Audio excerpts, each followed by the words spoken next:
안녕하세요. 필리핀 교민 뉴스 필리핀입니다. 즐거운 월요일 아침입니다. 주말을 지내고 새롭게 월요일을 맞이하던 연휴 때의 월요일과는 좀 차이가 있는 공휴일인 월요일이네요. 오늘은 필리핀의 현충일이라고 할 수 있는 내셔널 히어로스 데이입니다.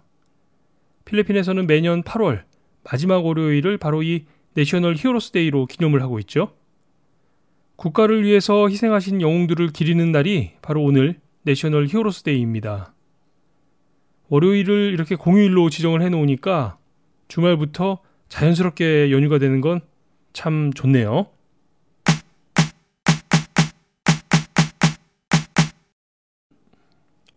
오늘 함께 살펴볼 첫 번째 뉴스는 아시안게임 소식입니다.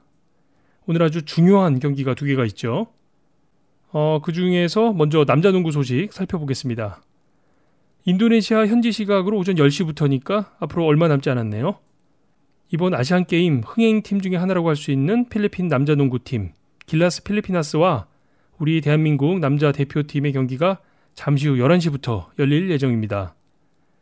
조별리그에서 필리핀이 중국에 져서 D조 2위로 올라왔기 때문에 A조 1위인 우리와 붙게 된 건데요. 이번 필리핀 대표팀은 참 우여곡절이 많았죠. 불미스러운 경기장 폭력 사건도 있었고 팀의 키 플레이어인 조던 클락슨의 참여 여부가 대회 직전까지도 불투명하기도 했었는데요. 이제 오늘 우리 대표팀과 결전의 한판 승부를 펼치게 되었습니다. 이번 경기는 사실 경기 결과를 예측하기 어려운 상황인데요.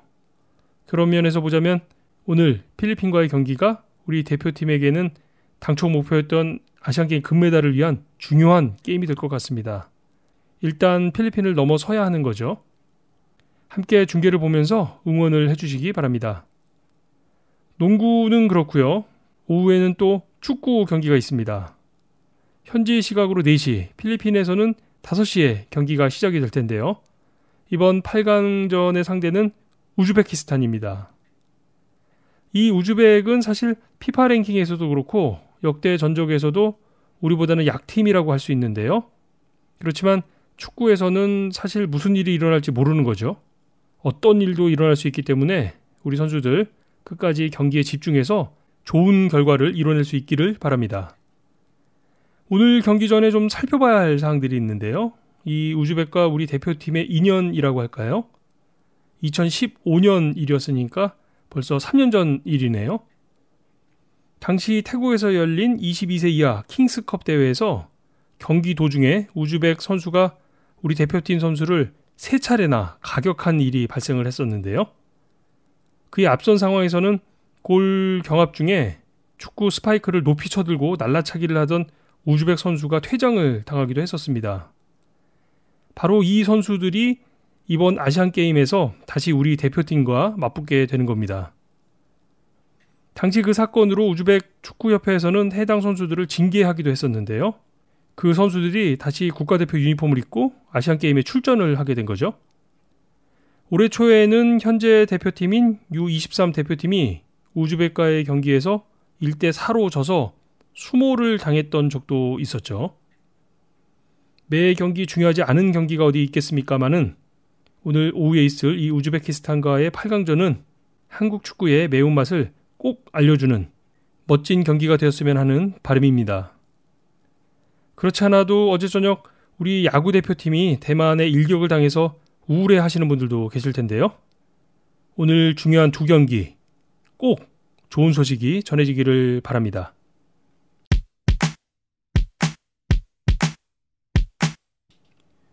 다음 뉴스는 어제 페이스북 교민 뉴스 그룹에서도 한참 의견 교환이 있었던 내용인데요. 바로 필리핀 경찰 PNP가 발표한 지역별 범죄율 조사에 대한 내용입니다. 결론부터 말씀을 드리자면 필리핀에서 인구 10만 명당 가장 많은 범죄가 발생하는 지역은 다름 아닌 나가시티로 밝혀졌습니다.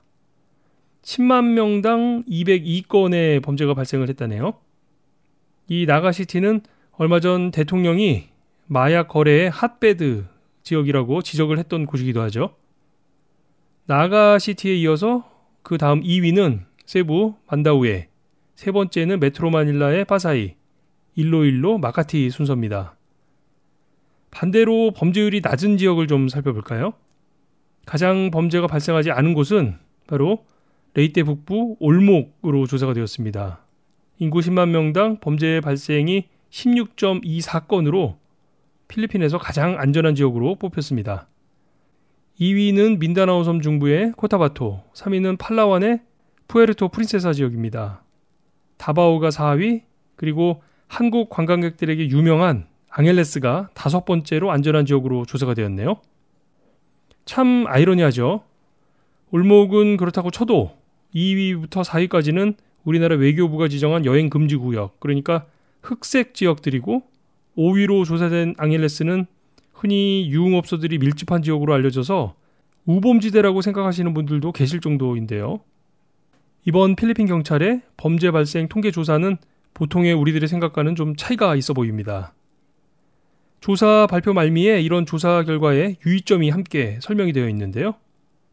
이번 조사는 인구 10만 명당 범죄 발생 비율을 나타낸 것이기 때문에 범죄의 총량과는 차이가 있다는 내용입니다.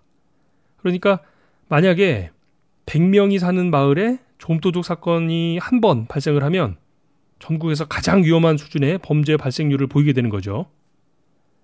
그리고 범죄 발생 숫자에서도 그 범죄의 경중은 고려하지 않고 있다는 점도 이번 통계를 보실 때 참고를 해보셔야 할 사항입니다. 좀도둑 사건 한 번과 흉악범죄와는 구분이 되어야 할 텐데요. 이번 통계에서는 그런 구분이 없이 조사가 되었다는 내용이네요. 참고를 하시기 바랍니다.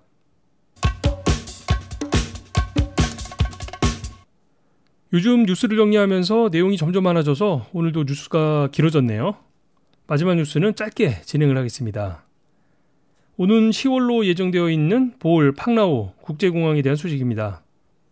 이 보홀 공항이 필리핀 최초로 에코 에어포트로 건설될 예정이라고 하네요. 지난 7월에 이미 공정률이 90%를 넘겼다고 발표가 되었는데요. 예정일인 10월에 보홀 공항이 개항을 하면 공항 터미널에서 소요되는 전력의 3분의 1을 재생에너지를 통해서 공급받게 된다는 내용입니다. 태양광 발전을 이용하겠다는 건데요. 필리핀이 이렇게 환경 문제에 큰 관심을 가지고 공항을 건설하는 것도 분명 눈여겨볼 대목이기는 합니다만 사실 그것보다 더 눈에 띄는 부분은 당초 예정에 맞춰 공항을 개항한다는 점이 아닐까 싶은데요. 10월에 개항을 한다고 하면 보통은 실제 개항일은 차일피일 미뤄지곤 했었는데 이번엔 정말 10월에 개항을 할 모양입니다. 보라카이 폐쇄 후에 보홀이 그 대한 여행지로 떠오르기도 했었는데요. 이제 10월이 되면 재개장하는 보라카이와 새롭게 문을 여는 보홀공항을 앞세운 보홀의 눈에 보이지 않는 경쟁이 시작이 되겠네요. 한번 기대해 보겠습니다.